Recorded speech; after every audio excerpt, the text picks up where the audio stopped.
Welcome, everyone, to this week's Global Intelligence Update. And as always, we've got a great guest with us. And let me just give you guys a quick overview of who is Marie-Therese Le Roux.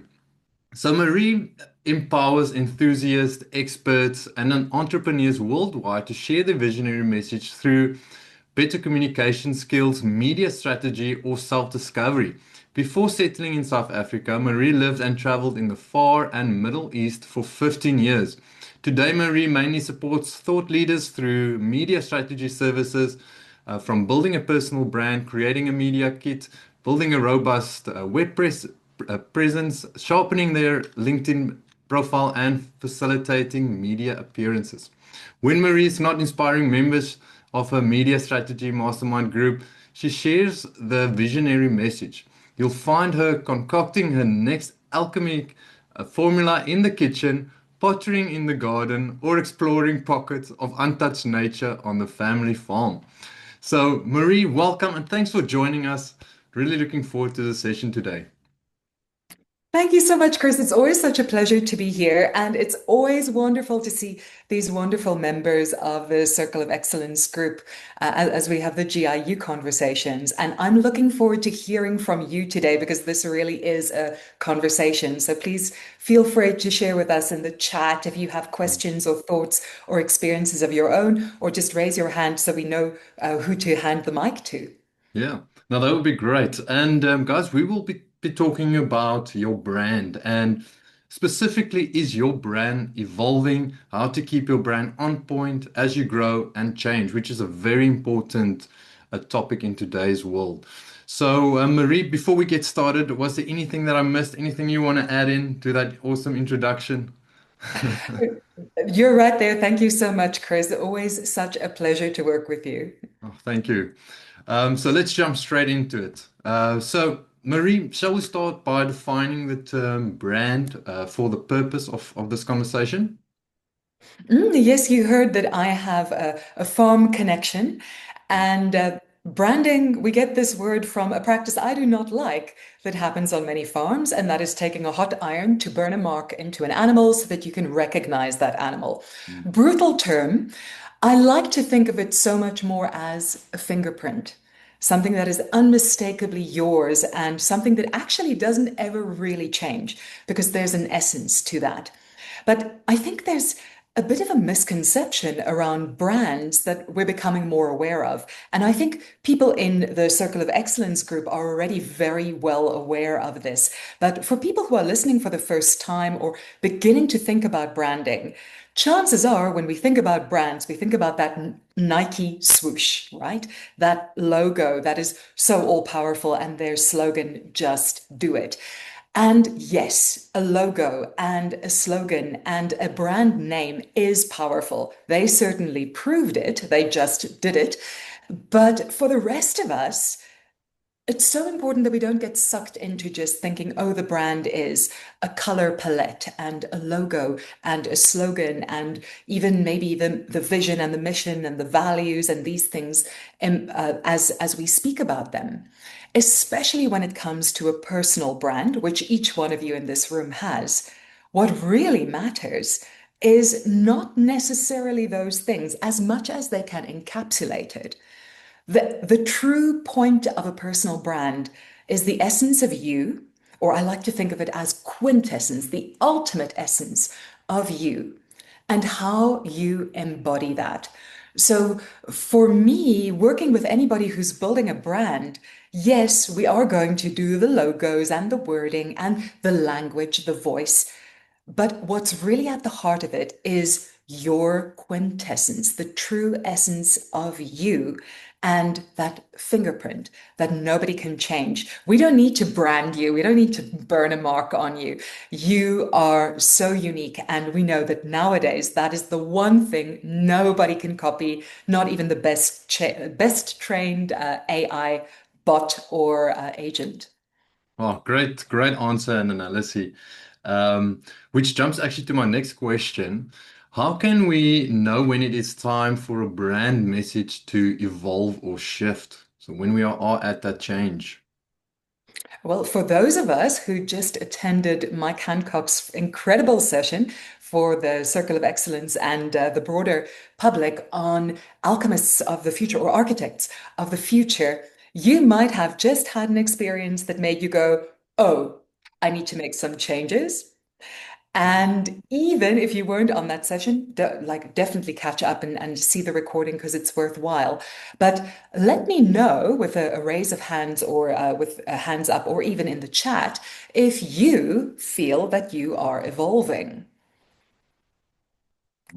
Fantastic. I'm so glad to hear that. I think that's 100% score. I know some of you have your hands full or hands free and are not able to respond right now. But if you're not evolving, there's a problem.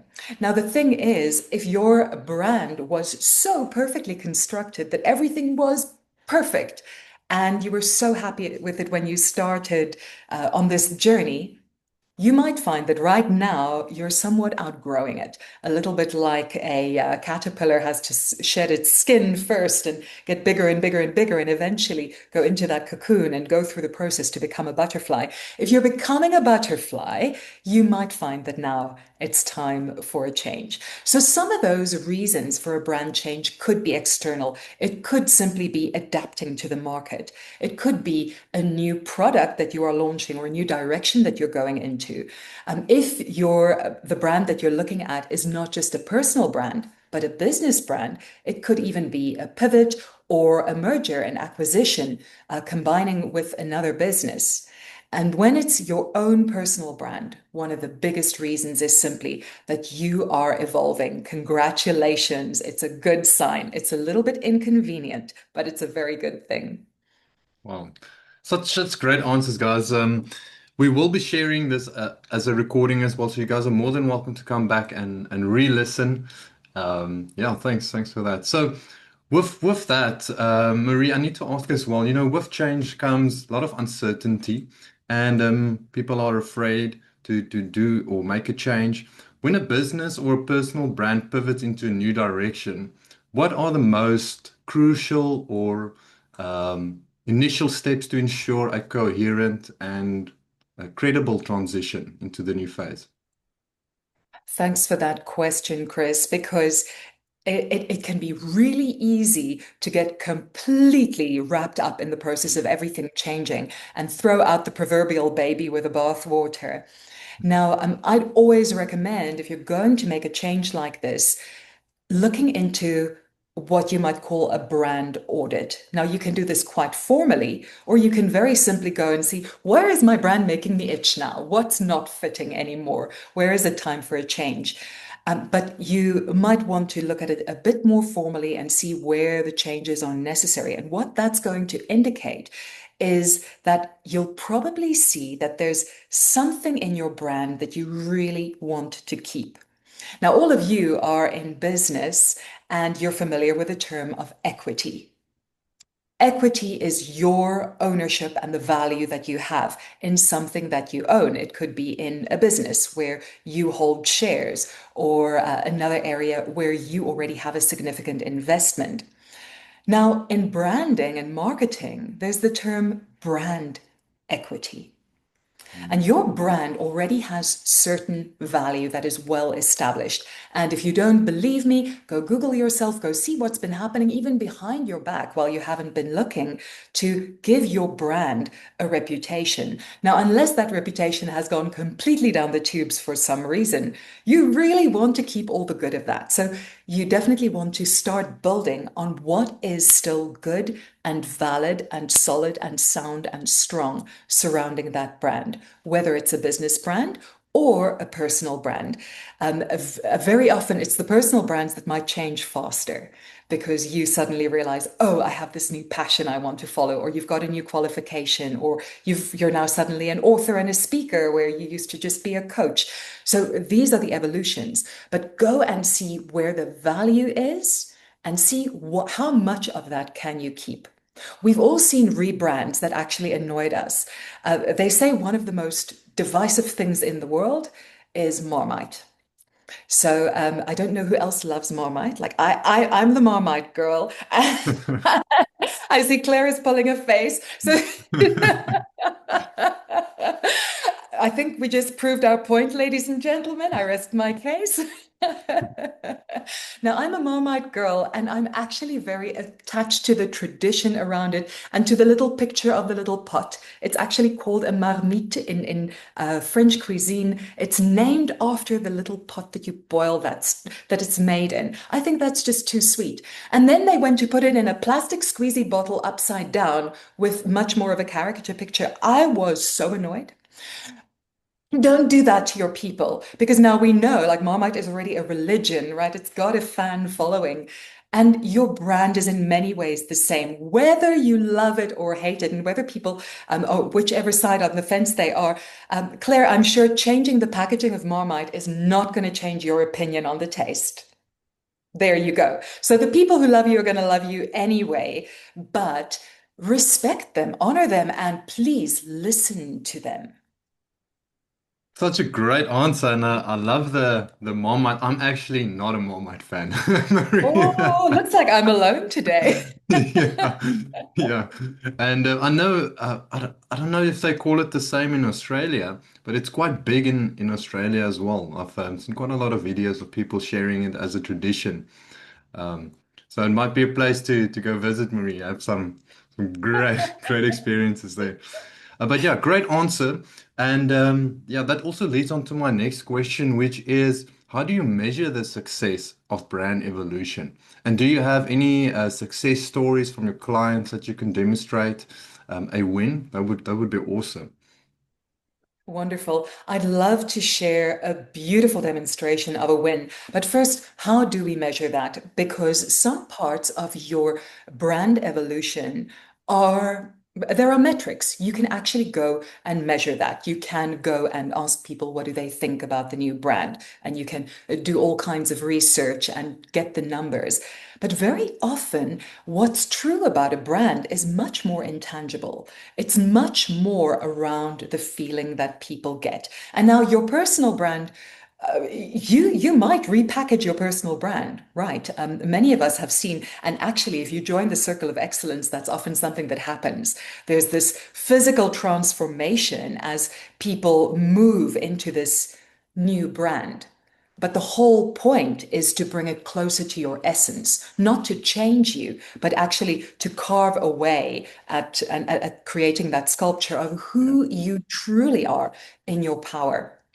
So, a successful rebrand is very often going to be around how do people perceive it? Because in so many ways, it's not quantifiable. And there are agencies that will go and measure this with numbers. But mostly, if you're a personal brand, if you're a smaller business, it's going to be emotional and difficult to track. And yet, sometimes there's something that you can measure. And I'd like to share three experiences, one from a short-term client, one from a longer-term client, and one from my own that actually showed me what a brand focus or a brand sharpening can do. It doesn't necessarily mean a full rebrand. It just means really tuning into what is really there.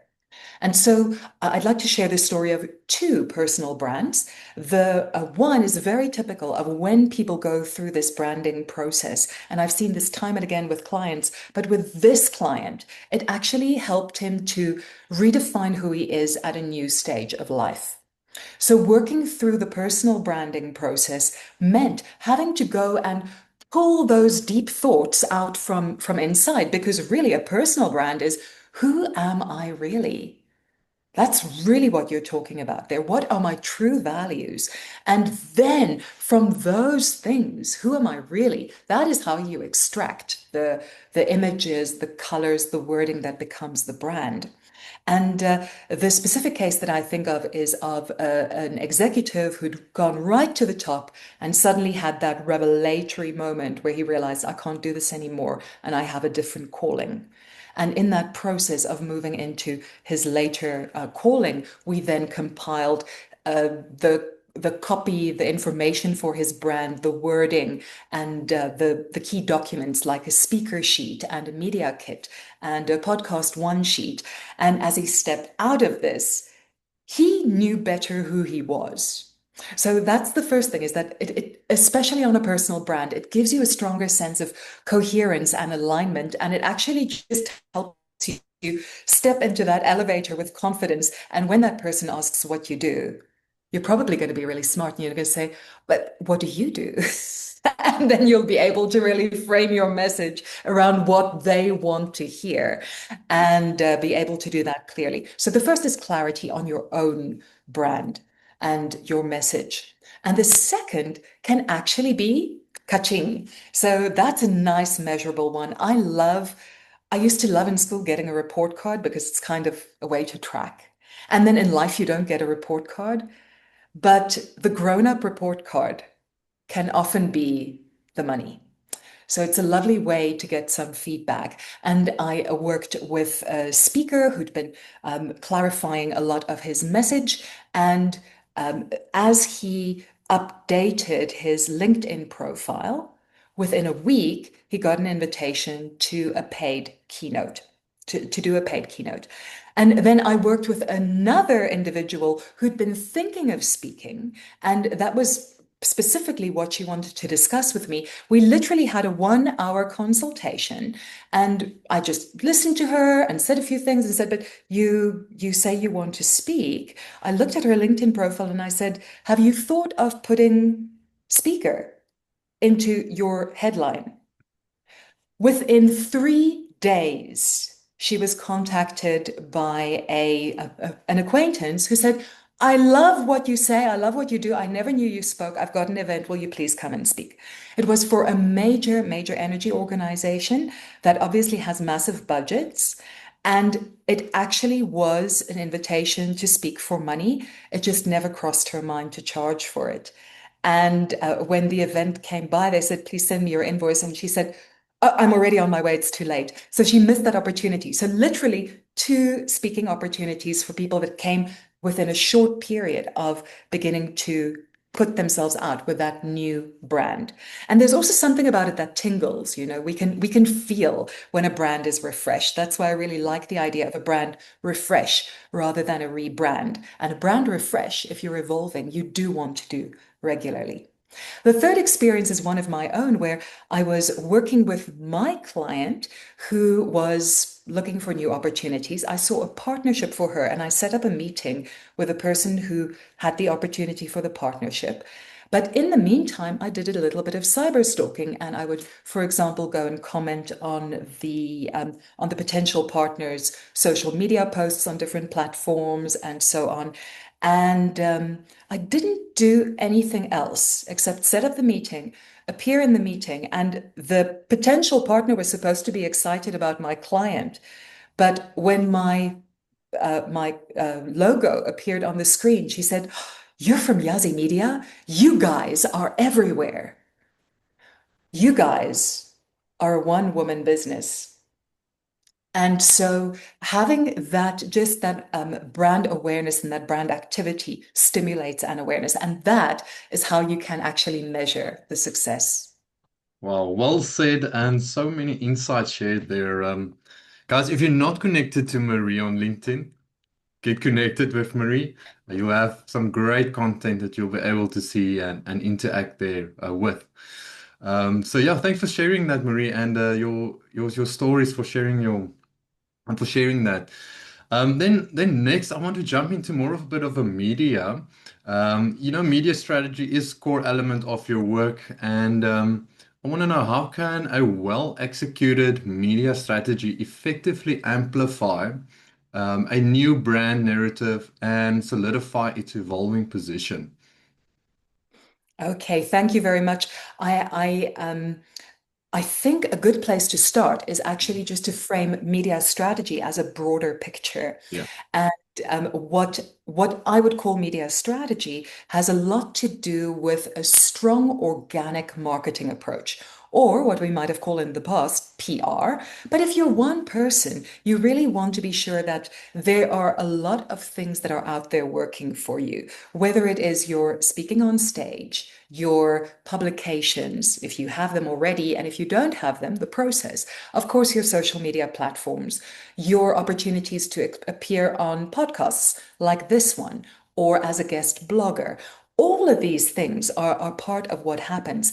And nowadays, it's even really, really easy to put out a press release that if you're willing to do the work behind it, it can actually generate a lot of external media. Because when you go on your social platforms and you say that you're doing something wonderful, it only has so much credibility.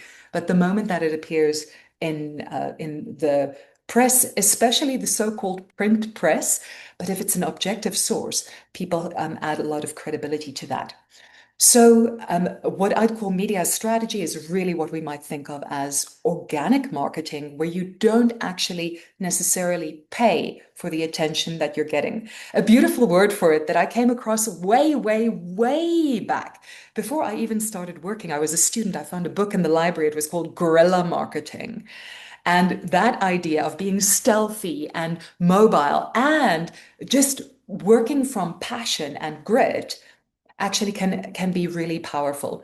So if you are planning to do a brand refresh, really think how you can leverage the entire ecosystem of a media strategy. And in that connection, I also want to mention that whenever I work with clients, when we're just putting out ordinary content, doing this stuff, not very much happens. People get used to it, they start to tune it out. But when we have a specific campaign with a specific purpose, the analytics always show that more people are paying attention, more people are looking, staying, watching, commenting, engaging, and clicking through and taking action. So when you are going to refresh your brand, you might want to think of a strategy that starts by saying, here is where we're at right now. We are beginning to rethink our brand and actually call in participation. You might just want to ask some of your core clients or some people in your audience, and especially your dream clients. What would you like to see in our brand? What are you enjoying? What should we keep? Where's our brand equity? But what are the things that we need to shift on? And then another way that this is a very old trick, but a very, very useful one is actually have a competition. Ask people for suggestions for perhaps a slogan or feedback or ideas for the logo. You might not go exactly with what they say, but you might actually use that as inspiration. And from that, of course, you have good ways to bring in some business because you could simply give away a wonderful offering of yours for the winner. But even better, how about this? Everybody who participates can make use of this special offer or this discount. So then you're getting this interaction, and people then have a reason to participate. They have a reason to go and do business with you. So you're actually raising that awareness. So that's your early phase. And then during the process, why not share what you're doing? So, for example, if you're working with a graphic designer, Ian is here this morning. We're in a mastermind group with a speaking colleague who's just gone through a dramatic rebrand experience. Ian recommended his wonderful graphic designer. They had such a brilliant experience, came out with such wonderful work. Now, how can you leverage that? Why not invite your designer and your people who are working with you to share the process? So they actually say, we're working with this brand. You say you're working with them, and they can actually document what they're doing. That's valuable free content that exposes both of you to both their audiences with the quality of your work and the nature of your process. And then you can go and announce that change. Don't pounce it on your people like Marmite did to me, right? Rather, be sure that people feel like they are engaged in this, that it's their brand. And that is the difference between just having people who are in your audience and people who become clients, but even better, people who become advocates. In a group like this, there are many people who can be your advocates, even if they're not your clients. And when you can share that message and leverage that, you're really winning. So through that media strategy or organic marketing process, really think of a campaign. Even if your brand refresh or your rebrand can happen very quickly, get all the mileage out of it so that people are involved and they feel like this is now their brand, they're part of the story. Great. Thank you for sharing, Marie. Well said. Very well said. Me that is also working in the marketing industry, definitely agree with what you've just shared. So 100%. Then I want to jump back into another question, which is a bit more for the more established brands. For the brands that are well recognized, what strategies would you employ or to leverage existing equity while simultaneously building a new or relevant in a different domain? I see we've got such exciting questions happening in the comments. I actually am going to ask Ian to recommend the graphic designer. So we're going to come back to your question in a second, Chris. What happened in the chat is the following. So Claire has asked, can you recommend a graphic designer? And that part of your evolution is that's the next step. I'm literally going to names drop right now, and that is that the designer who works with Ian and who also then worked with this colleague of ours is Luzon Mentz. She is also a doula, so I like to call her the brand doula. She doesn't always like that very much, but it really is birthing a brand, and she's extremely intuitive, very symbolism driven, and brilliant at what she does and also responsive. So Ian is going to share her information in the chat. I think that's Luzon Mentz and her company or her work she calls Brand Mojo. Ian. I just want to quickly add in that she's quirky, and that she won't like working with a very conventional kind of thing. She loves things that are a little bit off the wall. Why am I thinking that's a good thing, Claire? Fantastic. Yeah. Yes. And finding that right match for the person to work with is absolutely essential. Yeah. And I wonder, Ian, you might want to share some of her pictures in the chat as well, including the latest one that she's done. I don't think that's a secret. Lovely. Okay, so back to Chris's question, which is what role does authentic communication and transparent storytelling play in bringing an audience along when the brand identity is shifting? And we just heard in this session of Mike's an echo of something that has been a groundswell. People are wanting authenticity. Mm. Right. And within the light of the huge conversation happening at the moment, that is AI, artificial intelligence, I'm constantly saying the true AI is authentic intelligence, and that is your own. So by all means, leverage AI, but be so aware that the authentic intelligence that is your own, that is instinctive, that is you, that is unique, that is your fingerprint, your essence, that is something that cannot be imitated. So, when it comes to a brand, a lot of the brand shifts that I've seen have come through personal struggle. And for me, part of the reason why this topic is important at the moment is because I'm hearing of so many people rebranding. I have clients who are needing brand refreshes and even rebrands in some area of their work. And the biggest reason is that for myself, I've come to a point where I've become aware I am in need of a significant shift in my brand. Now, the journey to that is a deeply personal one. It's in some way even spiritual. And I think people who are in this circle know that the work that we do has such a strong spiritual foundation. And as we grow, we go through these difficult experiences that equip us for something significant. So, being able to share that growth is very important to me. And in my case, the way that I'm approaching it is very gradually beginning to move from the content and the information that I used to share to start bringing people in, but beginning with personal conversations in my own community and explaining to people, like, here is my shift, here is what's going to be happening.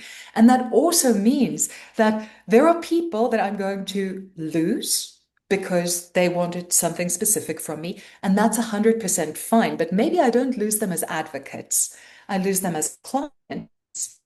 And then some of them are going to say, "Oh, but I love what you're doing. I never knew that was part of your whole alignment." And they're going to come along. And they also will bring other people with them who previously would not have been interested in my work because it wasn't related to them. So I think being able to articulate that honestly and openly and in an authentic way is something that people appreciate. So in my own case, I'll be my own case study guinea pig this time. And by the beginning of 2026, I should be able to tell you how that is going. So Chris, you'll have to do a very kind of different interview with me then. But I think people right now are so hungry for the authenticity, especially because of all these perfect little AI pieces of content that are going out, and we're all just tuning it out. We're struck by the real. Wow. Yeah, very very true of what you said with AI specifically. And yeah, that actually jumps into my next question. Not specifically on AI. You know, these days a conversation or a webinar or podcast without AI is not a podcast or not an episode. You know, it's mentioned in everything. It's you we have AI involved in majority of the things that we do. You might not even know it, but it is running in the background. So, next up is quite a good question. And from your personal perspective, or even at Yazi Media, what are the common misconceptions or mistakes people make when attempting to redefine or evolve their brand, and how can they be avoided? I think that is quite an important one for the listener specifically as well. Mm. I have a story around this, and I've recently been working with a client who runs a family business. So she built a lot around her brand, and she has such exquisite symbolism behind everything that you see in the logo. So much thought and heart went into it. And she documented this in a spreadsheet, and it was like, here's the exact color and the hex code so that you never get it wrong. And here's how the dimensions are, and here's how much space you must leave around the margin, and all of this. And all of that information was there. But she never shared, here is why I use a triangle. Here is why I use these colors. And so it was a family member of hers that was using this, like, involved in rebranding or sharpening the brand and having more brand definition. And the lore behind what had become the brand had not gone into the spreadsheet.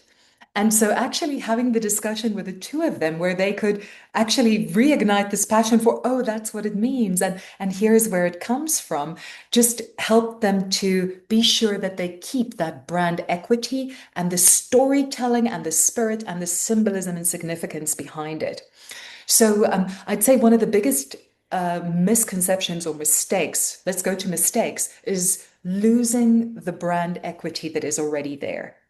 But one of the biggest misconceptions is that a rebrand is a big thing, um, in that everything needs to change. I think the what we need to know is that actually having that regular brand sharpening can be much more valuable because it can happen with you. So every now and again, perhaps twice a year, come in and check. Where are you with everything in your brand? And probably most things are going to stay the same. But there might be some things where you realize, oh, this is now better. Here is something that I can now advance. Technology is moving so fast that you can actually do so much more now than you could before in so much more efficient ways, and better and faster and more impressive and more easily, and all of this. Don't lose that opportunity and feel my brand is a done deal. I've already done my homework. But rather really use the opportunity to regularly do a small brand refresh. So there isn't that much left to do. Oh, and one of the worst problems you can have is bringing over the legacy issues. So if there's something that's bugging you about the brand, and now is not the time to do any changes, just go keep a little document, keep a note, everything that's bugging you. Oh, why can I never find that image? Oh, or why each time when I'm looking for this thing, I find a very large image and then people complain. How can I solve this problem? Or like what happened with Chris and me, if you solve this problem, you can make things really easy. So because there was a different guest scheduled for this session, Chris contacted me on Friday and I said to him, well, yes, I'm in. I'm not sure what I'm going to talk about yet, but let's make it happen. And of course, it was a very short timeline to share everything. But because everything is there in my brand template, I can just grab a bio, grab photos that he can choose from, different versions, because maybe he wants something that's framed and maybe he wants something that's bigger and wider and so on. So if everything is ready, I can grab and go. And that's what your brand template is for, which is what I'll be sharing before we finish. Awesome. Thanks for sharing that, Marie. And yeah, very, very true. We can see you and Ian are always ready and stacked to go with your branding. So really, really well done. If guys, that's why I said if you're not connected with Marie on LinkedIn, check her out. Ian is also on LinkedIn as well. Ian Hatton, he is in chat. You guys can see his name spelling right there at the top. Add them. Are really, really good connections to have. Then I want to jump into the next question, Marie. So we've been covering branding and existing businesses, changing your brands. Here's a question for those that are maybe tempting to go into it, or tempting to start their own brand or business. What key advice would you offer to entrepreneurs or professionals who are in the early stages of defining their brand, keeping it future flexible, and potentially for evolution in mind in the future? There's something that we started with so much excitement with that I was scared to do it. But maybe let's do this. Let's go a little bit off the walls. I'd like to invite you that if you're in a safe space, it doesn't, well, I don't know, some of you might be driving because I can't see your camera, but I can't see your face. So if you're in a safe space, close your eyes. If you're driving or doing something dangerous, please just take a little mind holiday, but stay focused. And or you could just soften your gaze and think about the future where you see yourself headed, the ideal future that you'd like to see as you become this fuller and fuller expression of your quintessence. Where would you like to be? What are you doing? What is it like? And ultimately, how are you expressing who you are? What are the essential elements of you that will be the same into the future, whether we're thinking 6 months from now, 1 year, 5 years, 10 years? Or like me, I'm turning 50 next year, so I'm thinking about the next 50 years. I'm halfway. So what is it going to be? And even once you're gone. And tapping into that vision of who are you becoming? Where are you going? That is really where the core of any brand execution that you do, anything you do around your brand, whether it's right now, day to day, or as you redefine your brand through the brand assets. And the most powerful expression of our brand is very simply who we are, breathing the brand. If that's your personal brand, you already are it. But maybe sometimes you feel that right now I'm not really living my brand. I'm in a really bad mood today. Things are going wrong. That's a bit off brand. Can you bring it back to that ultimate vision of this essence of you that stays the same but becomes more and more of itself over time as you head in that direction? So you're welcome to come back or stay in your happy place. That's also good. And the conclusion of that is just really do see that this is going to take you where you want to go. One of the worst things that happen, and we hear it now that we're 5 years into this work from home phenomenon where so many people started working remotely or working for themselves, all the lockdown baby businesses, right? My business is a lockdown baby born in 2025, in 2020, so it's 5 years old now. And I see so many people who say, well, I traded the 9 to 5 for the 24/7. You do not want to create a nightmare job for yourself. You want to create freedom. So build your brand, any shifts that you make around that vision, and also keep it flexible enough. And then ultimately remember that, yes, the logos and the colors and the fonts and all these nice things are wonderful, wonderful to have. They're the embodiment of your brand, but you are the essence. So always keep with the essence. And that is a rebrand you can do moment to moment. Whenever you see that, "Oh, right now I'm slipping out of my brand, this is not me," that is the moment to say, well, what is on brand? Let me realign with myself. And the other elements of the brand fall into place around that. Great answer. Thank you, Marie. Then, guys, I've got one more question left. If you want to ask anything to Marie, please just drop it in the chat, or just wait a few minutes and we can unmute, and you guys are more than welcome to ask. So, Marie, my last question for the session is, looking forward, what emerging trends do you anticipate will significantly impact how personal and business brands will need to continuously adapt or reinvent themselves? The first one starts with an A and it's authenticity. So really tap your authentic intelligence, your true essence. That is the one thing nobody, no perfect, clever superbot can take away from you. So authentic intelligence trumps artificial intelligence every time, especially when you can use the best of the AI and add what you have to give. And with regard to AI, there is a groundswell in something that's been very important for businesses for a long time, but it's now shifting. So everybody who's been working with any kind of business marketing has come across the term SEO or search engine optimization, where we've been sure to help the search engines find us. So when people are looking for something, that we will be the ones who pop up on their screens. Now that is shifting because people are no longer just looking for a word. They are asking questions. And increasingly, even before AI became so dominant, search engines like Google have been offering the answers to questions. Now, this is not SEO, it is AEO, Answer Engine Optimization.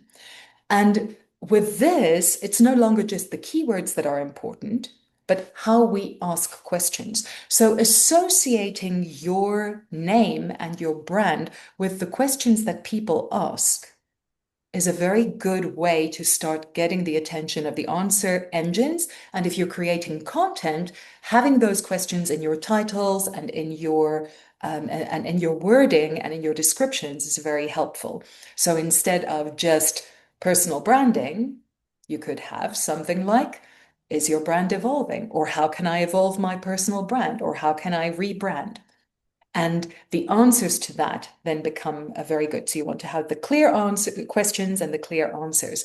And the scariest one is GEO, which is generative engine optimization. And that is what people are looking for, where nowadays they don't even make a stop at Google. They're straight on ChatGPT or Claude or Perplexity or Grok. And what are they doing? Well, they're going, tell me about this person, right? I used to stalk in person. Now I do something else. I do the stalk, and then I see what the AI gives me. And the difference between that, you can literally show someone the difference and say, it's time for a rebrand. Because everything you've done online is going to be there. And if you haven't been active recently, you'll find that the messaging is out of date. So that can be quite a reality check. And all the same principles apply. You do want to be visible, you do want to be mentioned, you do want to have wide reach and have people talking about you. And it's always better when people are advocating for you than when you have to sell yourself, right? So all of these rules still apply. But you do want to be sure that you're taking advantage of these qualities and keeping things very current and very accurate. Awesome. Thank you for that, Marie. Really, really interesting, guys. If you didn't know, um, yeah, now you know. And we might have a couple of questions, and I'd also love to hear your own experiences, whether it's been the triumphs or the terrors of brand shifts in your own experience.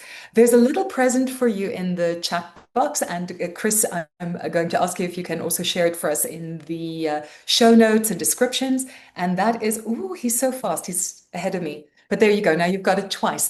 This is a brand template, and it's just a Google sheet where I have shared a nice spectrum of the things that I put together when I'm helping somebody build their brand. These are all the obvious things like your name and your slogan and your vision and your mission and your values. If you have them, you might not have them, don't panic.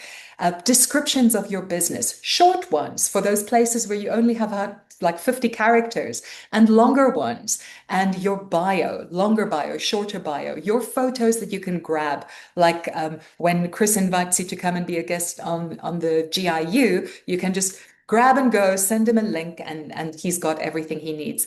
It also includes things like your bank details and your contact information and your links. And I even have a section in there for PayPal and Bitcoin if you're getting paid in crypto, so that you never have to be in that situation where you want to strike while the iron is hot, but you have to say, just wait till I get home, I'll send it to you. And then everything's cooled down already, right? In the heat of the moment, you can grab and go. And in there, there's another little prezi for you. So go follow the link and take a look. Yeah, no, that's very awesome. And guys, just to give my take on what Marie just mentioned, with having everything brand template or ready to go, just a link, boom, boom, it's easy. It makes you look so professional because you've got everything right there for the person who needs the information or content, and it's just easy. I mean, I've had to talk with many people before where we've gone back and forth. I need this, you missed this. So it really, really helps the process, and it gives a much better impression of who you are and what you do. So yeah, very, very awesome. Guys, if you've got any questions, drop it. Let me just check if I missed anything. Uh, Ian, thank you for sharing the link there to Marie's LinkedIn. Thank you for that. Thank you, Ian. And Claire, I think you're in for a treat if you get to know Zan and just discuss a couple of graphics. Her work is incredible. Awesome. Jillian, Can I see I? you've Yes. unmuted. Thank you so Gillian. much, Marie. Yeah, for sharing so generously. And I would certainly love to connect with you. By Awesome. all means, thank you so much. Yes, and you're welcome to find me on LinkedIn. Just I be will. careful because I did that thing where you have to be sure that you connect. Otherwise, you just follow and I don't know. Hmm. Yeah. I Um, will go and I will go and seek you out.